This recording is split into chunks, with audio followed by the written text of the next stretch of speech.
Welcome to AI Convo Cast, where we bring you the latest in AI and tech innovation. Quick housekeeping. Check out the affiliate links in our description.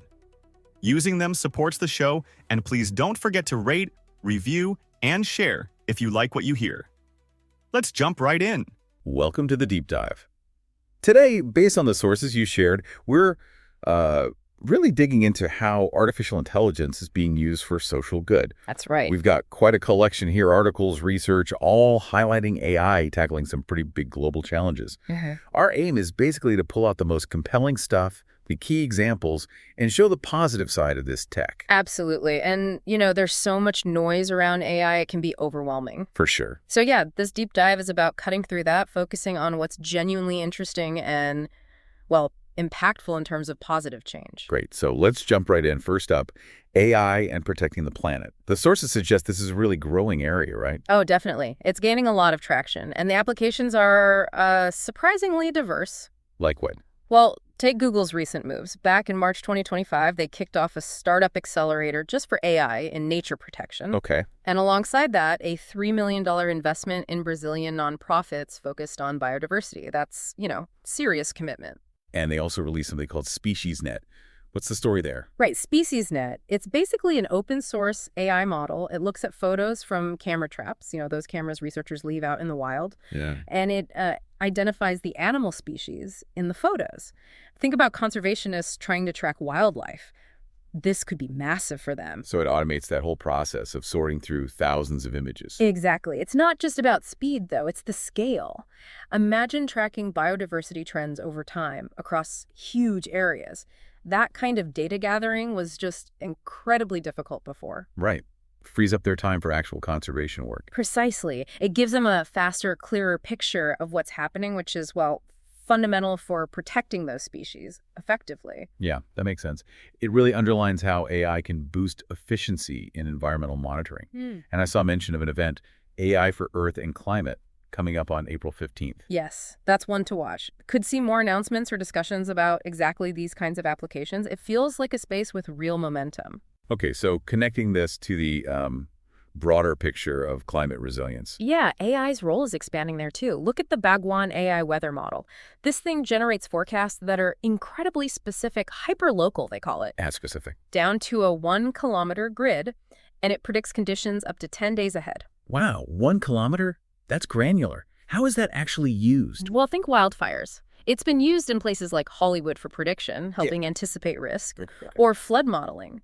In Southeast Asia, during typhoons, that level of detail helps communities prepare much more precisely. So it's about mitigating those climate disaster impacts. It's not just reacting, but anticipating too. Yeah. And it goes beyond just immediate weather events. Oh, absolutely. AI is tackling longer-term stuff too, like processing satellite images way faster than humans ever could, maybe 10,000 times faster. 10,000. Yeah, to monitor things like how fast icebergs are melting, crucial for sea level rise projections. And it's used for modeling long-term climate trends with, hopefully greater accuracy. Which makes sense, given the sheer amount of data in climate science. What about emissions? Is AI helping there? It is analyzing satellite data again, but this time looking for methane leaks from oil and gas infrastructure. Ah, pinpointing the sources. Exactly, which directly helps things like the Global Methane Pledge, trying to cut down those emissions. And energy systems. You hear a lot about smart grids. Right. AI is key there for optimization, balancing renewable energy, solar, wind, which fluctuate with demand, making the grid more efficient. Got an example. Google actually used AI to cut the energy used for cooling their data centers by 40%. 40%? That's significant. It really is. Think of AI as like an intelligent traffic controller for electricity, minimizing waste. Okay, so big picture efficiency. But what about those immediate threats, like the wildfires you mentioned or floods? Yeah, AI is getting deeply integrated. Systems like Alert California for wildfire prediction are reporting like 90% accuracy. That's impressive. And AI is used to map high-risk fire zones globally. Then for disasters like floods or landslides, think Nepal in 2024 AI processes drone footage, quickly defines safe rescue routes. So it helps in preparation and response. Exactly. And it feeds into better early warning systems for extreme weather generally, giving people more time to react. Makes sense. Let's talk deforestation. How's AI applied there? Quite a few ways. Platforms like Global Forest Watch or Deep Block use AI to track where deforestation is happening. Just tracking or more? More. They can quantify the carbon stored in forests that are lost and even detect illegal logging activities. So measuring the impact too. Right. And then there's predictive analytics. Forest Foresight, for instance, claims like 80% accuracy in predicting where deforestation is likely to happen next. So trying to get ahead of it. Trying to, yeah. Yeah. And there are concrete wins. Like in Gabon, AI detected illegal mining, apparently saving about 74 acres of forest. There's a tangible result. Definitely. And it goes further. AI helps map carbon sequestration potential with tools like Pachama, identify species for biodiversity tracking. Gramner's AI claims 85% accuracy there. Okay. Plus, analyzing why deforestation happens to the drivers, organizations like Thinking Machines are working on that. So it's providing a much deeper, more layered understanding. Exactly. And all this feeds into better policy and enforcement. High-res land mapping, like from Map Biomas, helps. Risk modeling from groups like the World Resources Institute helps target enforcement where it's needed most. It seems very data-driven. It is. And they're even integrating crowdsourced data through platforms like Global Forest Watch, adding transparency. Interesting. So it's prevention, monitoring, enforcement. What about restoration? Yes, even there. AI helps identify the best spots for things like mangrove restoration or targeting reforestation efforts more effectively. Ayala land is an example there. And briefly, wildlife protection too, like anti-poaching work. Wow. Okay. So it really covers the whole spectrum of environmental challenges. It's becoming a really powerful ally, yeah. Okay. Let's shift gears a bit. Let's talk about advancing human well-being, especially in healthcare. The sources point to a lot happening there, too. Definitely. KLAS research, they analyze healthcare tech, had findings out just this April showing AI adoption for social good in healthcare is really picking up. And it's moving into actual clinical practice. Yes, that's a key point. It's getting integrated at the point of care. How so? Things like clinical decision support, giving doctors AI-driven insights to help with treatment choices, and documentation automation. That's a big one. Taking some of the admin burden off doctors and nurses. Exactly. The goal is twofold.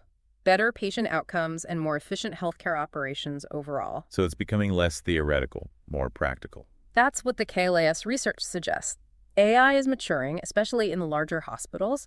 And importantly, these places are focusing on governance. Governance. Making sure it's used responsibly. Right. Balancing the innovation with compliance and ethics. It's crucial in healthcare, obviously. Absolutely vital. Can you give some specific examples of these healthcare AI applications? Sure.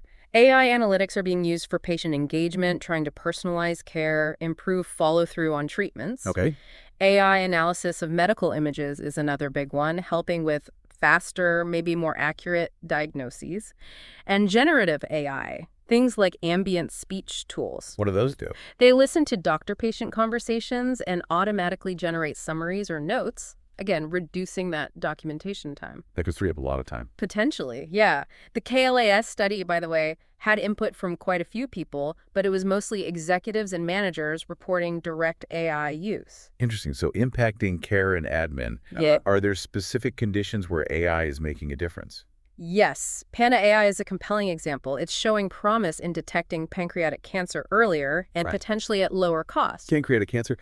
That's notoriously difficult to catch early. Exactly. So earlier detection could be huge. And the potential to deploy this in places with fewer resources could really democratize access to that kind of screening. That's incredible potential. It is.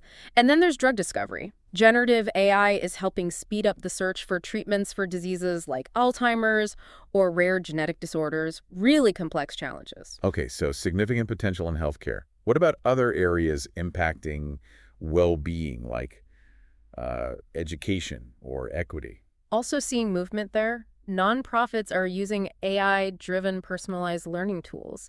The idea is to bridge educational gaps, especially in lower income areas. How does that work? Personalized learning. The platforms analyze how a student is doing, what they struggle with, and then adapt the curriculum or resources just for them, tailoring the pace and content. Making it more individual. Right. The sources mention a hypothetical chatbot, Nura, helping multilingual learners in conflict zones. Okay, hypothetical.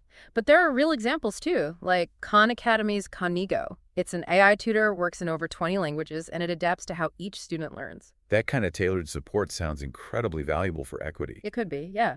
Then there's the whole area of digital welfare systems. Using AI for social services. Potentially, automating service delivery, maybe improving fraud detection, allocating resources better during crises. But There's a but. there's a big but. Yeah. Huge ethical debates here. The risk of bias in the algorithms is a major concern. Right. Ensuring these systems don't accidentally make inequalities worse. Exactly. That's a critical discussion that needs to happen alongside the development. Definitely. And is AI helping the nonprofits themselves operate better? Yes, that too. Using machine learning to understand donors better, personalize outreach, using tools like DataKind for impact reporting, making things more transparent. So helping them be more effective overall. That's the goal, helping them achieve their missions more efficiently. Okay, so if we pull back again, look at the big picture. What are the overarching trends? Well, McKinsey research highlights that AI for social good is really zeroing in on healthcare, climate action, and sustainable cities. About 60% of nonprofit AI projects are apparently targeting those specific UN Sustainable Development Goals. That fits with everything we've discussed. It does. And those sophisticated generative AI model, GPT-4, Claude 3, they're finding wider use too. How so?